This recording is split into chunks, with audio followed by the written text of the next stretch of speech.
Before you get the results of your progress examination, comparing where you are with where you were, I would like to share a personal experience that may help you avoid a mistake that I made. Like you, I began chiropractic care and I made great progress. In about a month or so, I started feeling pretty good, so I discontinued my care.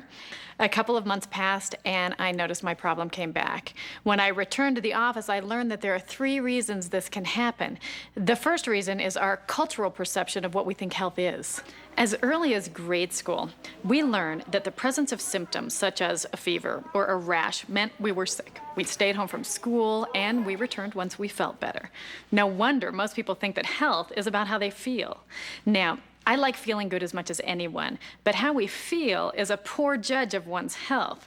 Consider people with cancer or hypertension, heart disease, even tooth decay, who clearly aren't healthy, but they may not yet have symptoms. When it comes to chiropractic, you're likely to feel better long before you actually are better. In fact, you can have subluxations and not even know it. It's easy to see a connection if subluxations are causing a headache, but what if a subluxation is compromising your gallbladder? How would you know? The popular but incorrect notion that you can determine your health by how you feel is probably best demonstrated at dinner tonight. Let's say you decide to celebrate your progress with dinner out. The atmosphere is great, the food tastes wonderful, but 2 hours later, you get an upset stomach and you start vomiting. You've probably been taught to think that symptoms like vomiting or an upset stomach mean you're sick, when in fact, vomiting to expel improperly prepared food is a very healthy response. It means your body is working right. Imagine the consequences of taking medicine to calm or fool your stomach and not throw up, causing it to retain the toxic food. The second reason my problem came back is because of this physical damage that had occurred from years of neglect before I knew about chiropractic care. Most adults have underlying spinal problems long before an event that prompts them to seek care. Before obvious symptoms appear, our bodies attempted to adapt to these abnormal spine patterns until we could adapt no longer and symptoms appeared. That's why many adults are predisposed to a relapse. As effective as chiropractic can be, it takes more than a couple of visits to retrain the supporting muscles and soft tissues of the spine. Just as you can't expect to lose weight by skipping a dessert or 2, or expect to firm and tone your body with just 1 or 2 visits to the gym, lasting changes take time. This is why it's so important that newborns and children get chiropractic checkups. Imagine the trauma from the birth process or learning to walk or to ride a bike, and later heavy school book bags and contact sports can further set the stage for the more difficult to correct problems that are seen later in adults. I went through my whole pregnancy with a chiropractor, and my baby has been adjusted for 5 years now. When my daughter started having growing pains, which I had as a child, I decided to have her checked out. My 2-year-old gets adjusted. My 5-year-old is the one who got such incredible relief. It cracks me up because when she goes to see her pediatrician for a wellness check each year, it's the only time she really sees a pediatrician, is he has her bend over and compliments her on what a straight back she has. Look at that vertebrae, it's just perfectly straight, and I'm like, yeah, yeah it is.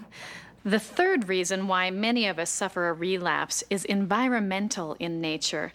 Today's stressful lifestyles, repetitive motions, polluted environment, nutrient-poor foods, and other aspects of our busy lives can affect the spine and nervous system. Even the way you're sitting right now can stress your spine. That's why many people include periodic chiropractic checkups along with brushing and flossing their teeth, regular eye examinations, aerobic exercise, bathing, and other healthy habits. In fact, there's a growing interest in what's called wellness. Wellness can include proper nutrition, increased water intake, restful sleep, aerobic exercise, positive thinking, attending to spiritual matters, and a host of other activities, all of which can have the best effect with a properly functioning nervous system free from subluxations. Whether you decide to continue your chiropractic care is entirely up to you. Either way, your wishes will be honored and your decision respected. But I'd like to ask you a favor. Somehow you found out about chiropractic care. You've since learned that chiropractic focuses on the integrity of the nervous system because it controls how every aspect of your body works, and that chiropractic care finds areas of the spine affecting the nervous system called subluxations and uses adjustments to reduce these subluxations, allowing the body's inborn healing ability to take over. You've learned that chiropractic care is safe, and by now you know that chiropractic care works. But consider the millions who don't know, millions who are taking risky drugs or submitting to irreversible surgeries, millions of children who are being drugged with Ritalin or having their immune systems assaulted with the indiscriminate use of antibiotics. Consider the millions who are suffering because they don't know what you know. Please share what you've learned with others, starting with your family. Supply information, answer questions, help everyone understand the simple truth about the incredible healing power of their own body, free from the interference of subluxation. And finally, invest in a program of regular chiropractic care for yourself so that you can be the loving spouse, the nurturing parent, so that you can be your best. There are so many who depend on you. Continue your chiropractic care because you're worth it.